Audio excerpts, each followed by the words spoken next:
and never get to the places that she goes. Huh. Mila, what's your take on that question? Can anyone be an actor? I actually agree. See, I agree with you. Oh, look at that. Yeah, I do. I think that anyone can act. I do think that anybody could be put in a play. Anybody can do it. Like your skill is your voice, your body, like a form of that, right? But as far as being successful at acting, I do believe that at an early age, there's a certain type of people that just innately have a good imagination or the ability, our kids are, this is the best way I can explain it.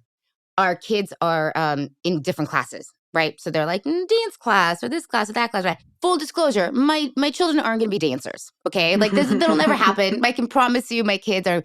Could they dance? Yes. Yeah. Do they love it? Yes.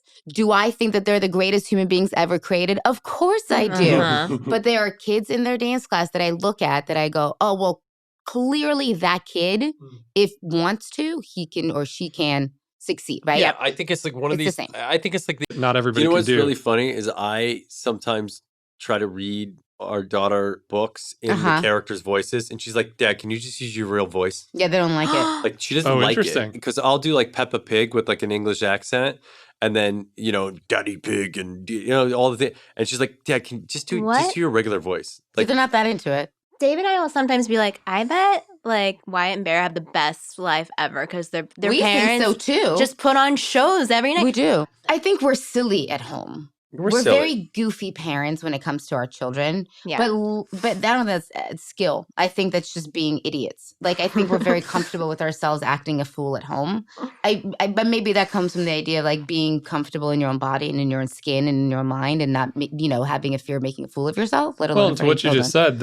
In acting, it sounds like you like that dance too. I do. Totally. I think acting comes in handy in a lot of places in life, especially like if you're in a position of sales and you've got to sell something. I mean, that is a performance in and of itself. If you have to give public speeches, very little difference between giving a public speech and acting to some degree. It's like you have a script, you have something that you want to convey, and the depth of which you're going to convey it is based on a performance that you're about to give. I think that stuff is really similar. But really awkward in like parties or dinners or things like that. Life. And life in general. And I will go out to a dinner or a thing. Oh yeah, that's right. I'm the same way, by the way. And I will have to be like, hey, how's it going? Well, let's be real. I go like this. I go, baby. For those of you smile, baby. Smile. I'm the same way. The one thing, and I love my husband, okay? I can honestly say, I love him and I know him, okay? The first impression that he provides strangers is one of disinterest, complete discontent, RBF. Yeah, 100%. But he's also a big boy. He's 6'3", so he's instantly makes people very uncomfortable. And I'm like, your presence is not inviting. Or just look like you're happy to be here. Like smile. And this is our whole life. And he's like a sweet, sweet guy. He just doesn't know how to be social. And so we're working on that. Look at that face. He's a good guy. He is. Dave does this too. He kind of Bear. I felt bad for Paddington. Did you? Yeah, I did. I do it with like the Peppa Pig books. I do it. There's some books I do it, and then some books that I don't. Do you make up stories just in general without books?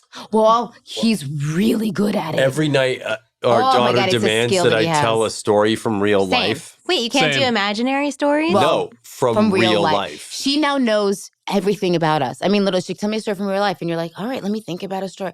Well, when I was 8 years old, Uncle Mike and I, we went, you start thinking. And so she's asked questions all the time about all of our, when we were little. That's a much deeper well than the tell me an imaginary story. But then after a while, you run out of stories. So he has to go and start creating stories from real life because you literally run out of stories. Well, I told her how I thought this girl who sat in front of me in second grade was a mermaid. And now she thinks mermaids are real.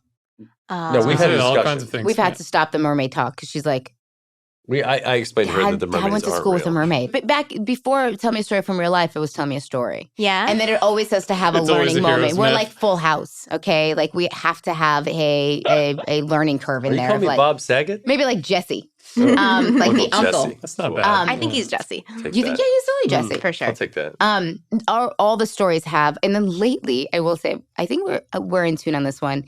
If there's a learning lesson of the day, if one of the kids didn't do something, that they were, like a learning whatever, it gets interjected into the story of your life. And so at the end of the day, like, when I was little and Uncle Mike took my train, I got so upset. I didn't know what to do. Yeah, like last night I told a story because, when she was playing soccer and she got really upset. Because she didn't win. And then I told a story about how when I played basketball against the neighbors and lost for like months on end. And then.